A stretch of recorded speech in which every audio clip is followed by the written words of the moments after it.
So one of the things that I'm concerned about and I care about is children's adversities, things that happen to them at home that prevent them from learning when they come to school. And I think that there are lots of things going on there. In a film called Resilience that we have over here, and it talks about the 10 adversities, ACEs, adverse childhood experiences, and there's lots of things that prevent children from learning.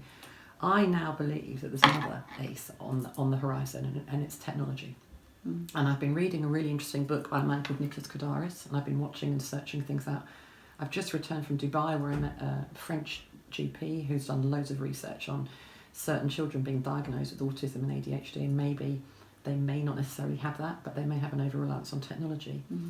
There was a report published this summer called Technoference that suggests in the report that many younger parents who themselves have had technology at their fingertips for a long time in their own lives struggle with their own addiction, although they wouldn't call it that necessarily, but the time they spend on this. And when they've got little people around them and the child comes to want attention, it's easier just to give the child a technological device because the child becomes peaceful. They haven't got to then parent them or shape them in any way that they need to be shaped. Anyway, what's really interesting is that the work of Kodaris is on addiction. They've now done brain scans on 7-year-olds who have been diagnosed with something or are definitely showing negative behaviours in school and at home.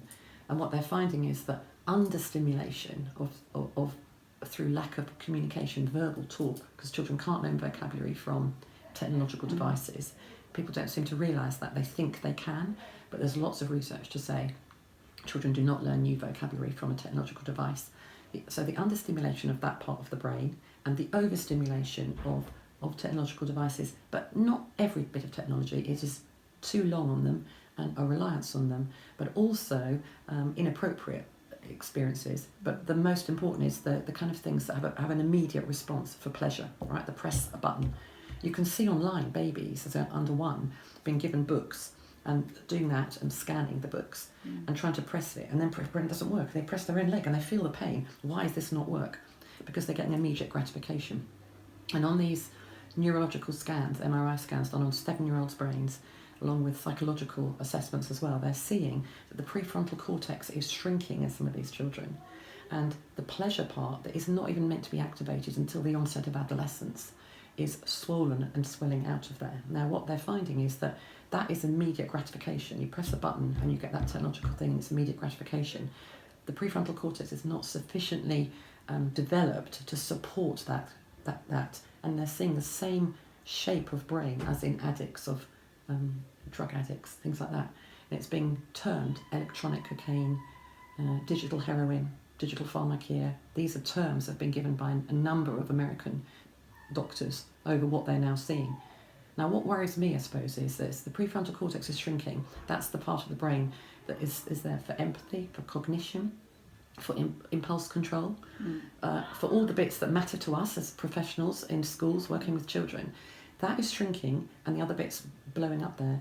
We're going to really struggle as a society, because years ago, I don't know if you've seen a book called Sapiens. In that book, they talk about the beginning of time, and there were 5 human species, human beings.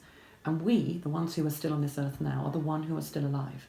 And the reason we're still alive and we carried on, did not become extinct, was we managed to socially connect with each other and develop our brains. So our brains got bigger and bigger. We began solving problems. We language emerged, and that's why we're here. Personally, for me, I'm really concerned about the future of society, because if we're not careful, we could be going down what we might call a devolution, but we could implode on ourselves, and we could have some humans who really can't communicate, and we have a complete disparaged society. That's my passion, and I think that what we need to do is give children, all children, a daily few moments, even if it's just 10 minutes, with an always available adult in whom they trust. Because if you give that, you can teach them when they feel happy and secure. And if they've got all this going on in their outside lives, and they never have the downtime, the calm, because these games make them go dum dum dum. It's totally activated that they can't actually learn. They can't be humans. They can't, This kind of stuff has actually launched itself in Japan. They've got a title for it. I think it's Hikomariko. And in China, they say it's the single biggest challenge to their society. It just hasn't yet got to some of us around here to realise how powerful this is. And so what I feel that is we need to find time in schools now to spend time with children on a regular basis, doing something where there's no onus on them to achieve. It's just about giving back to them and making them believe that they matter. So, reading around the subject again, I believe that every human has a right to believe that they matter. They have someone in whom they can talk, and then they can overcome any adversity they have. So if they have a lot of ACEs from things that have gone on from them at home, that's adverse childhood experiences. If there's someone that they can have a relationship with, because every day that person makes them feel special, non-judgmentally, we have a chance to eradicate and solve some of these problems. So that's what matters to me. So that's why I put this together.